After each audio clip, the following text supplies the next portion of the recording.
자요, 어디를 보시면, 먼저 여러분요, 계약의 성립에서 제1관 페이지 여러분 187페이지로 되어 있죠? 이 187페이지, 이것이 우리 뭐냐면, 의사표시의 효력 발생이에요. 뭐라고 한다고? 의사표시의 효력 발생, 이렇게 얘기해요. 그래서 지금 이것하고 여러분 어디까지를 보냐면, 188페이지 보면 맨 위에 지금 나와 있잖아요. 그래서 먼저 제1관 계약의 성립의 모습이라고 되어 있는데, 사실 이것은 지금부터 설명한 것으로 뭐라고 한다? 의사표시의 효력 발생. 자, 1번 의사표시의 효력 발생. 여러분 이것은요 원칙적으로 어디에 나오냐? 민법 총칙에서 우리가 다 봤던 것들인데요. 다시 한번 본단 말이죠. 일단 우리가 편지를 쓰죠. 편지를 쓰고 편지를 붙이죠. 붙이고 그 다음에 편지를 뭐 한다? 받고 그 다음에 편지를 읽고. 알죠? 편지를 쓰는 것을 뭐라 한다? 그것을 표백주의다 이렇게 해요. 표백주의. 표백, 겉이 하얀데다 이 말이죠. 그래서 이것을 표백주의인데, 표백주의의 경우는 유언서 같은 거죠. 유언서. 그럼 유언은 뭐죠? 상대방이 있는 것이 없는 것이에요. 유언, 유증, 재담법인 설립행위.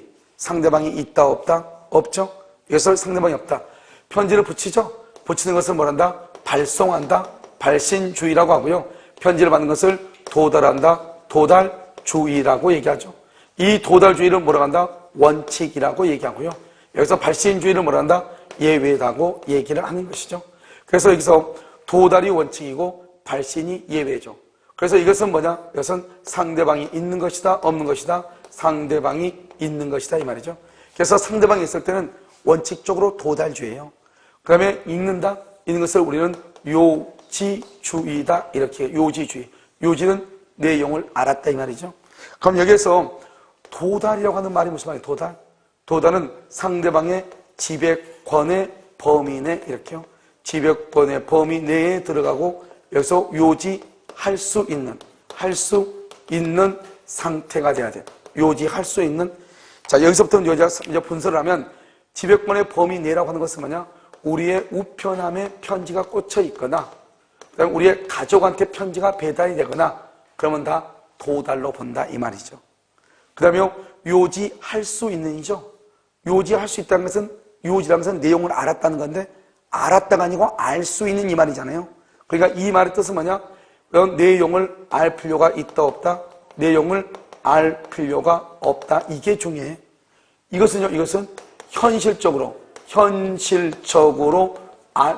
수령할 필요가 있다 없다? 없다. 그래서 현실적으로 수령을 할 필요가 없다. 그 다음에 내용을 알 필요가 없다. 현실적으로 수령을 할 필요가 없다. 이렇게 얘기를 하는 것이죠.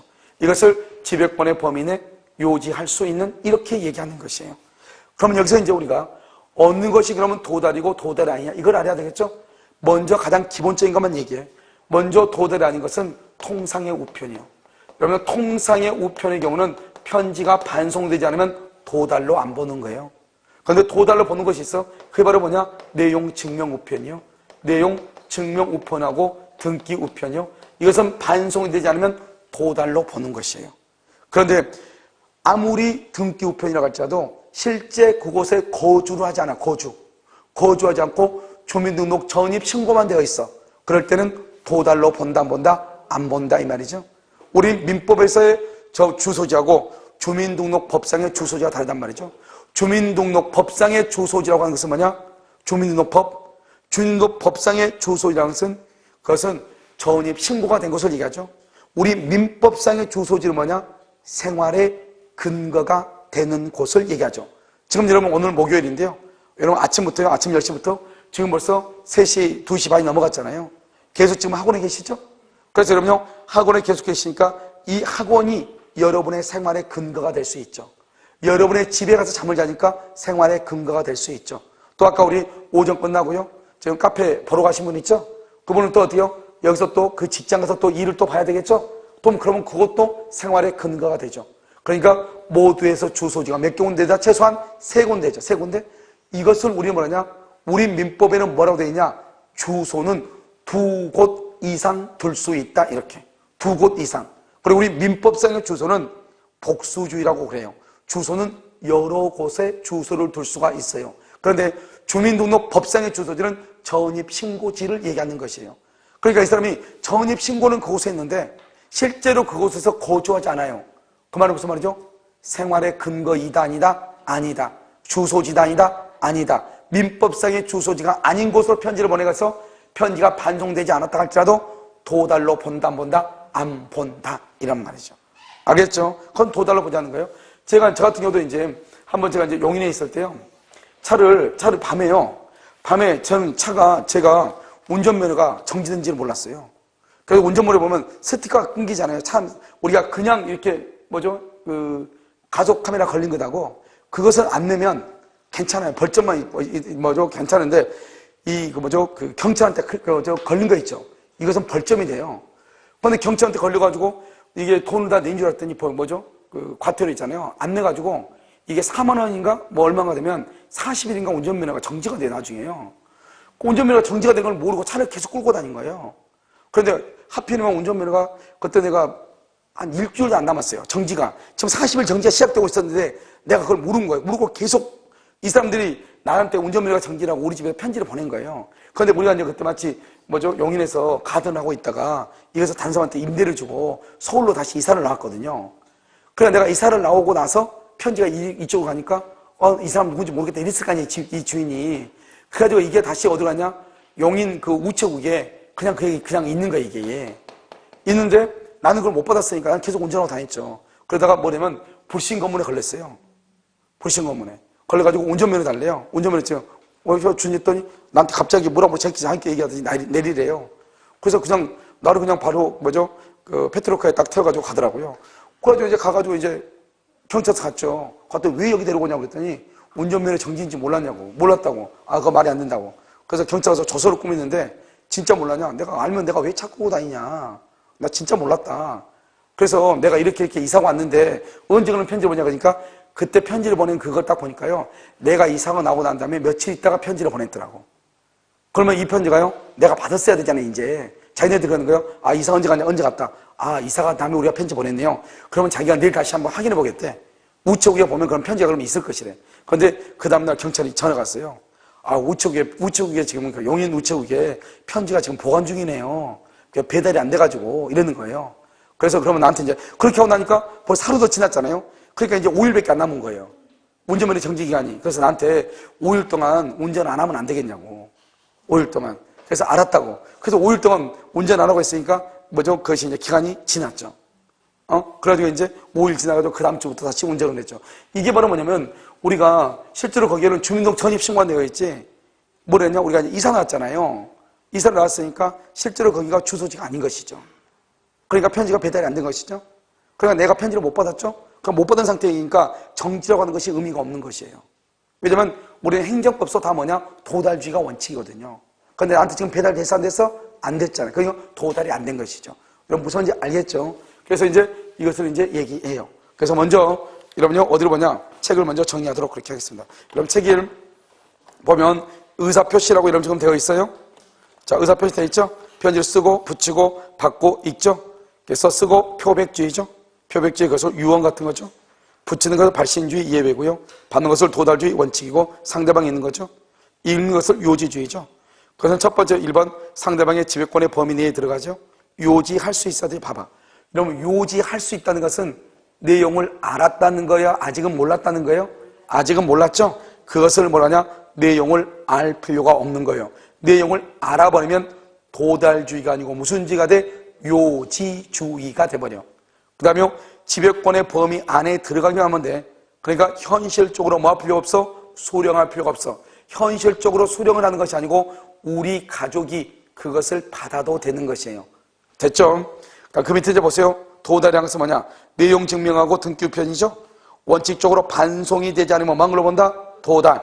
그런데 예외적으로 주민등록이 되어 있고 실제 거주를 하지 않는다. 실제로. 그러면 반송이 되지 않았어도 도달로 본다 안 본다? 안 본다. 이런 말이죠. 그 다음에 2번은요. 보통 우편은 도달이 아니다? 아니다. 3번 우리 시험에 나왔죠. 정당한 사유 없이 수령을 거절한다? 그러면 도달이다 아니다? 도달이다. 그럼 정당한 사유 없이 뭐죠? 우체부가 편지를 줬더니 자기한테 온 독촉장이거든. 그러니까 그거 버리고 도망갔다 이 말이죠. 도망가면 땀난다고 얘기했어. 무조건 뭐로 본다? 도달이다 이 말이죠. 신문 광고 원칙적으로 도달이 아니죠. 그 다음에 5번은요. 봐봐. 갑이 을한테 편지를 보낸 거예요. 그런데 우체부가 이제 을의 주소지로 갔더니 을이 없는 거예요. 을이 어디가 있냐 물어봤더니 아마 을은 을하고 나하고 병하고 공동으로 사업을 하는데 동업자인데 동업자 사무실에 있을 것이라고 가보라는 거예요.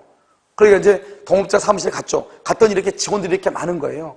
그러니까 우체부가 이 직원들 중에서 어느 누구한테 편지를 줬는데 나중에 몇 개월 지나가지고 편지를 받았냐 못 받았냐가 법원에서 재판 과정에서 쟁점이 돼가지고 이 우체부가 편지를 갖다 줬으니까 와가지고 머리한테 증언을 해야 되잖아요.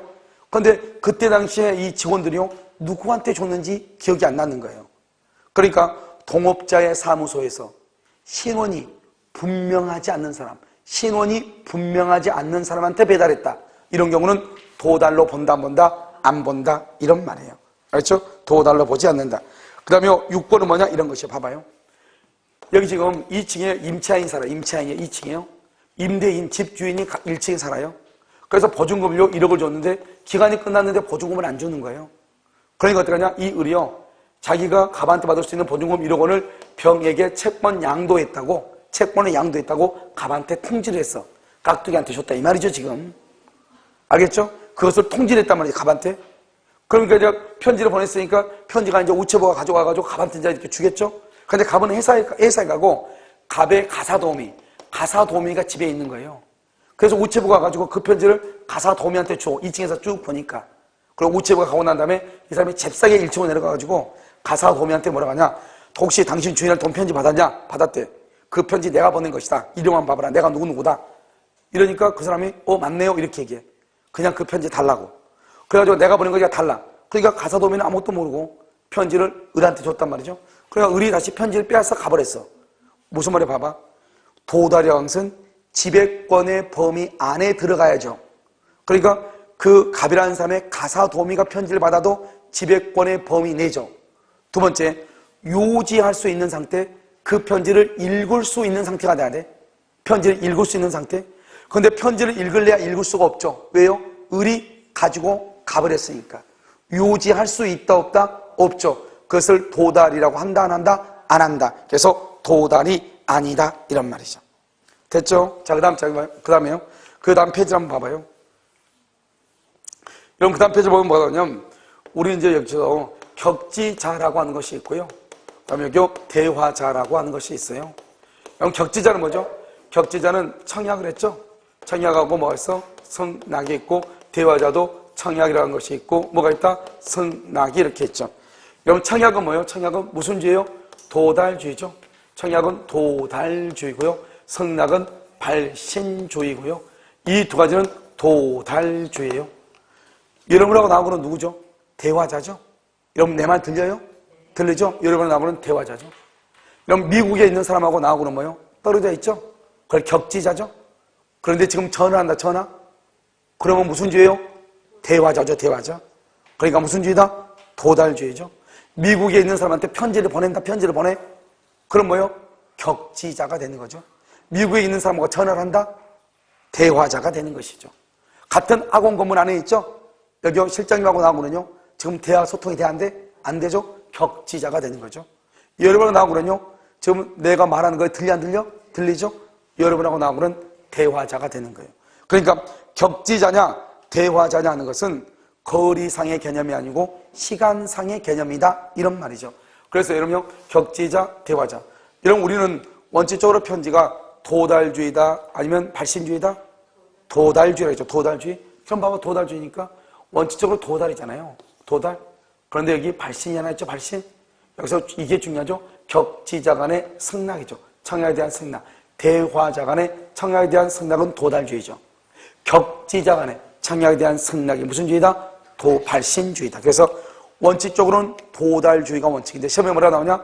다음 중에서 도달주의가 아닌 것은 정답이 될 확률이 가장 많은 것은 격지자 간에 있어서 청약에 대한 승낙. 이렇게 격지자 간에 있어서 청약에 대한 승낙. 이것을 우리는 무슨 주의로 한다? 발신주의다. 이렇게 발신주의. 그래서 여러분요, 격지자 간 거기다가 우리는 뭘 하나 해야 된다? 별표를 하나 해야 된다. 이런 말이죠.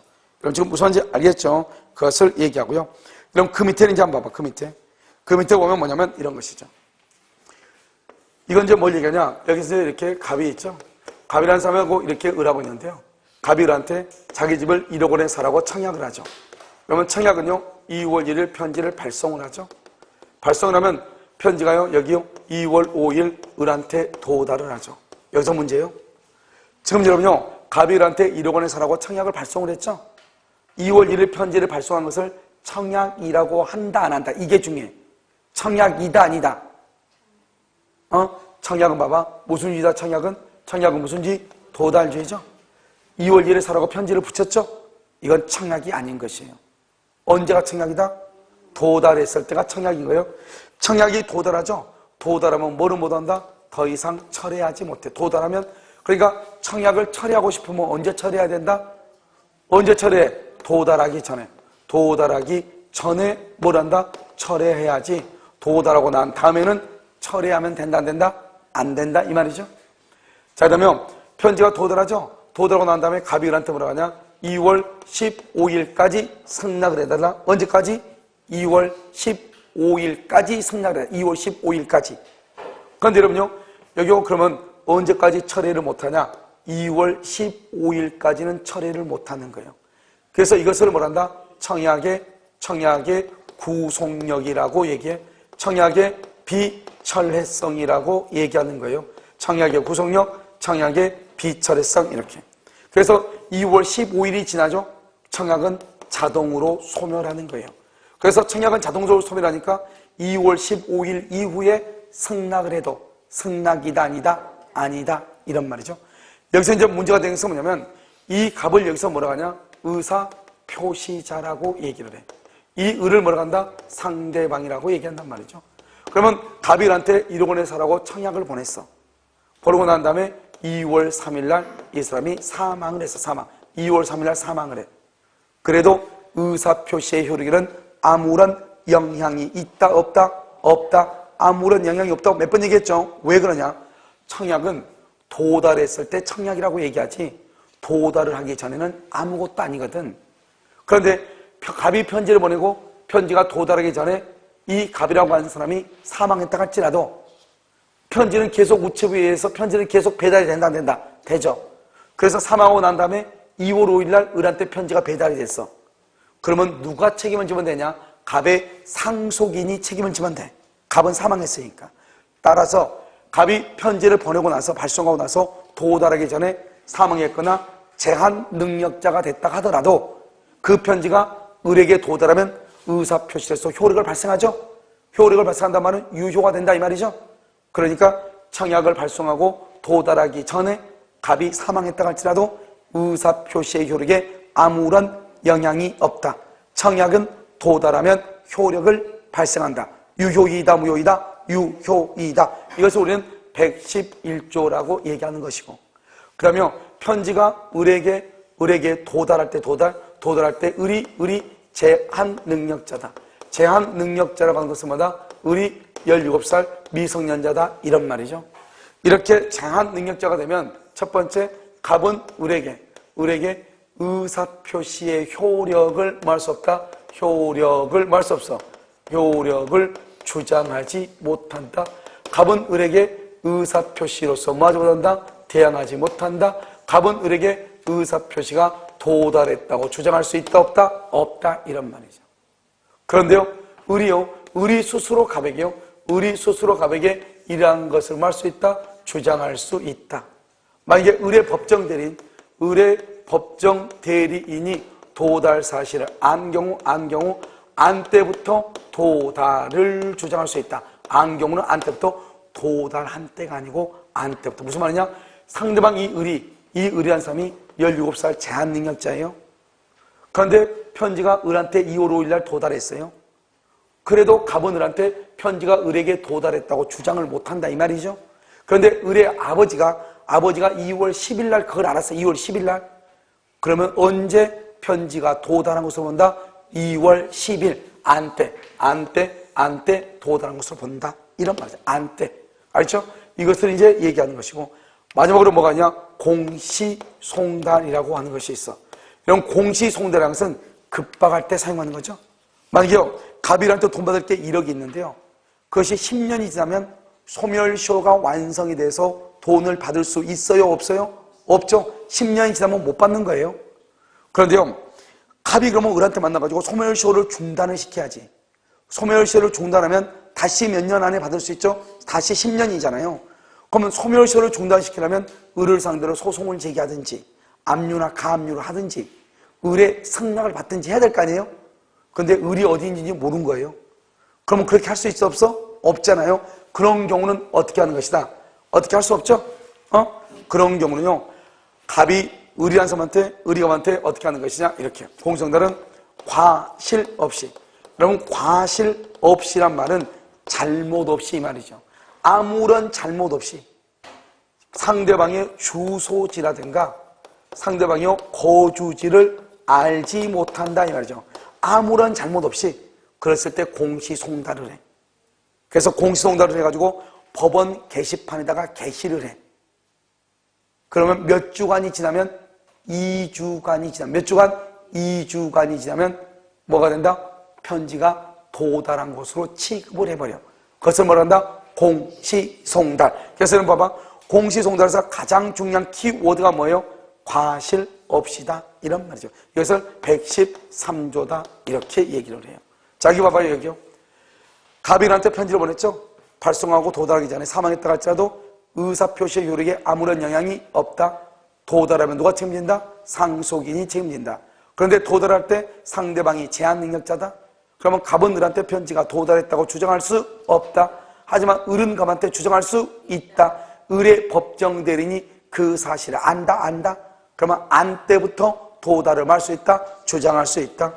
그러면 그 사람이 어디에 사는지 모른다. 즉 과실 없이 상대방의 주소지나 소재지를 알지 못한 경우 공시송달을 할 수가 있다. 공시송달하면 몇 주간이 지나면 2주간. 예국에서 국외 예국에서 공시송달하죠. 그럼 몇 개월? 2개월. 국내에서는 몇 주? 2주. 2주가 지나면 도달한 것으로 본다 이런 말이죠. 알겠죠? 그래서 여러분요, 거기 보면 청약이라고 하는 것이 거기에 나와 있다 이런 말이죠. 알겠죠? 그래서 보시면 되고, 그 다음에 189페이지. 이제는 189페이지 보면 뭐가 나온다? 청약과 승낙이라고 하는 것이 나오잖아요. 그럼 잠깐 쉬었다가요, 청약과 승낙을 보도록 그렇게 해서 잠깐 쉬도록 하겠습니다.